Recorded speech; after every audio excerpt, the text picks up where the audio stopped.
Hi YouTube and happy Thursday. It is a freezing cold 9 degrees Fahrenheit outside here in Montgomery County, Maryland, which means I'm better off staying inside and sharing with all of you yet another portable computing video. In tonight's video, we will take a look at my new old Husky FS2. Let me zoom in on that. Data collection computer from the early 1990s. This is a ruggedized data collection device that runs on 3 AA batteries and has, you guessed it, none other than an NEC V30 processor or V25 processor inside, which is 8088 or 8086 based. That's right, this is a 16-bit x86 machine running MS-DOS 3.3.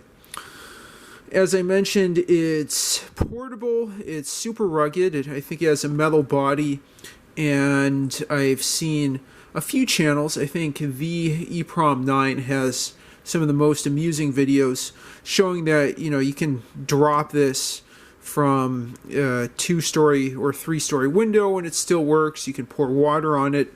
It's ruggedized, it's water resistant. I don't know if I'd say this is waterproof, possibly it is. And it was intended just for collecting data in remote locations and in places with unpredictable weather, lots of dust. Yeah, I've heard of these things being used in the timber industry in Oregon, for example. I'll go ahead and flip it over for you. I'm not sure what these are. There's a nice handle here for your hand to, I guess, grasp this from the side like this. So you could have one hand holding the device, another hand entering in your super crucial data there. On top there are 2 DB9 male RS-232 jacks. This one that I got had a cover for it. I don't think I mentioned it, but I got this for $25, just $25 on eBay, and $12 shipping. It also has 1 to 4 meg of RAM and I believe 4 megabytes flash ROM that contains operating system and other programs. It doesn't have anything like a compact flash slot, though the newer MP2500 and FS3 both have an internal well, I shouldn't say non-removable unless you take apart the case, compact flash card with the operating system. The AA batteries fit right under this, what would you call that, cap, screw-in cap. That's metal. You can see it's beat up a bit, but it's quite rugged like everything else.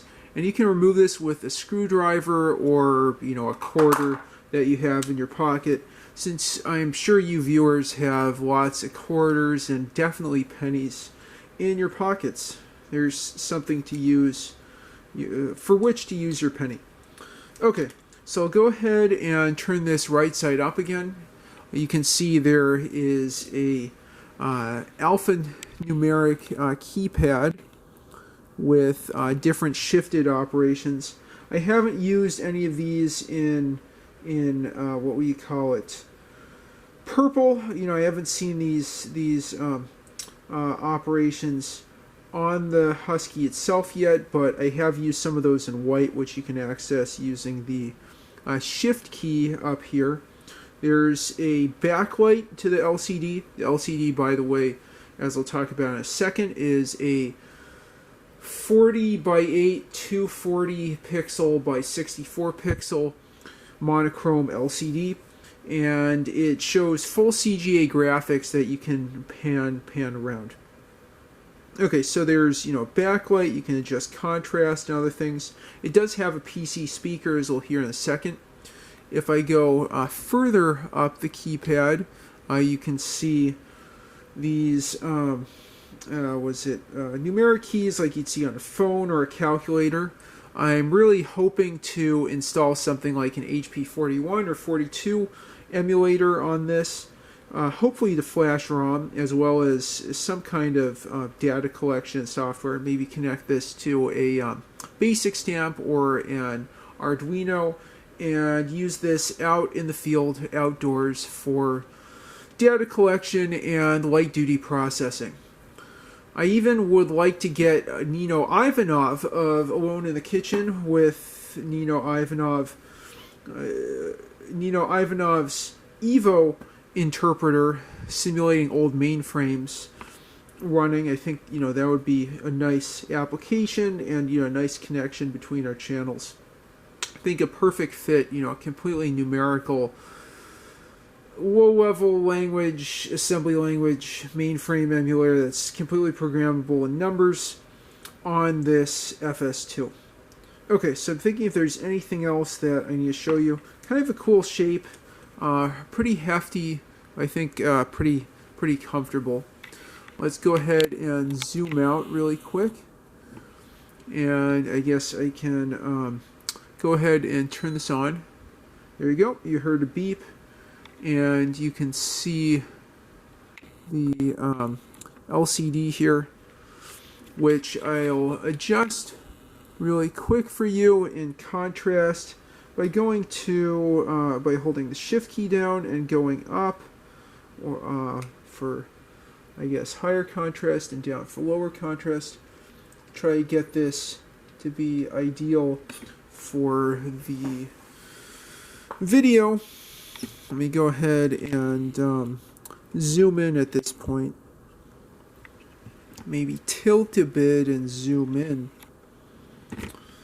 Okay, so there we go. So we have directory listing. Let's look at our version of MS-DOS really quick. I'll type in VER and then enter, and you can see this has none other than MS-DOS version 3.3, which I think is the same thing as what the HP 95LX has. Although now that I think more deeply, I think that I'm wrong about that. I believe the HP 95LX has MS-DOS 3.22, whereas this has 3.30, which is more common. I'll type DIR again. And to pan, I believe I can hold shift, not shift key, but the backlight key and go, oops, up and down. I might not be able to do that. Oh well.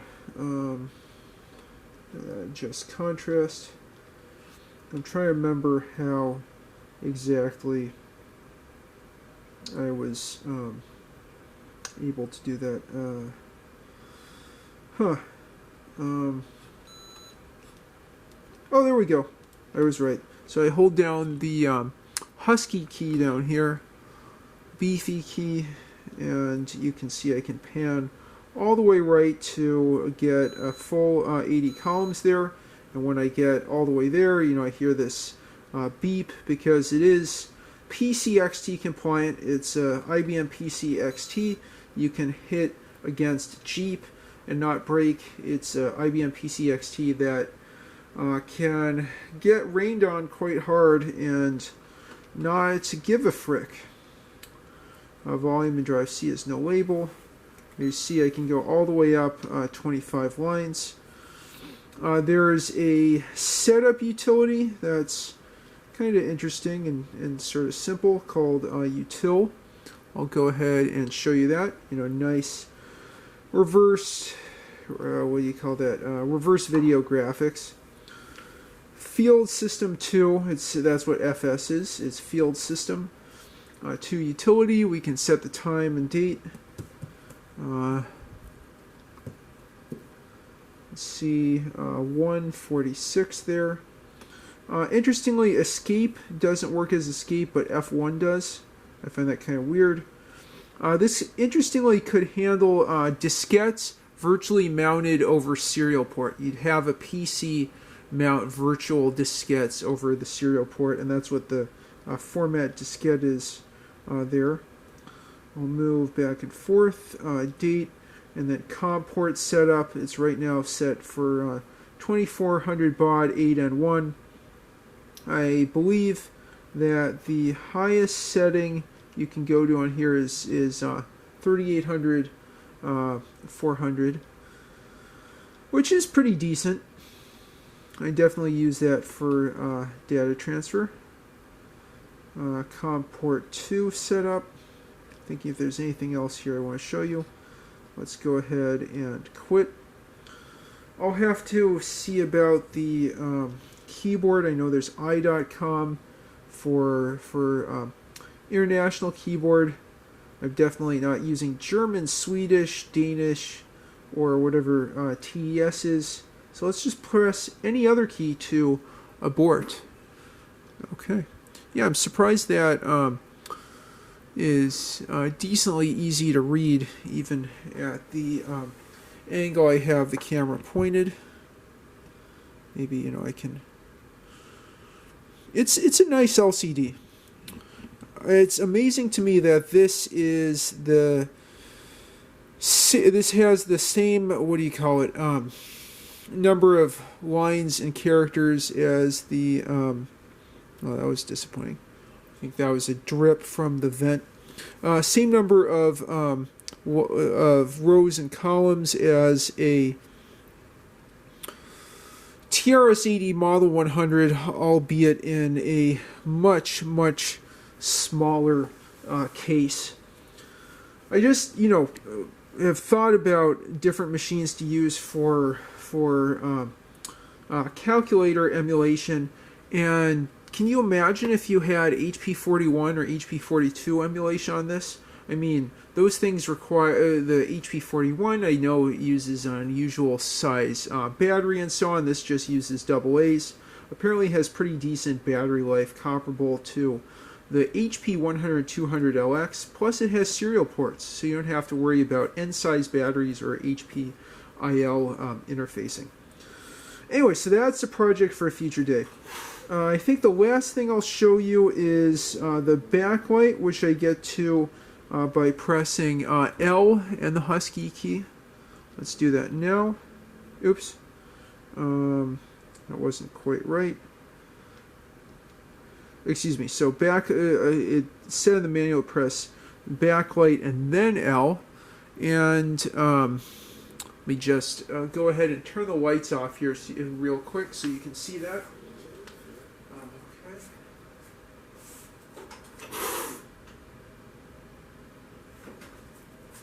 And now you should be able to see that nice, I think it's a, you know, pretty nice backlight on there. Still working perfectly well. Reminds me of what you'd see on a early monochrome Palm device. Okay, so now I'll press backlight again and then L and turn the lights back on.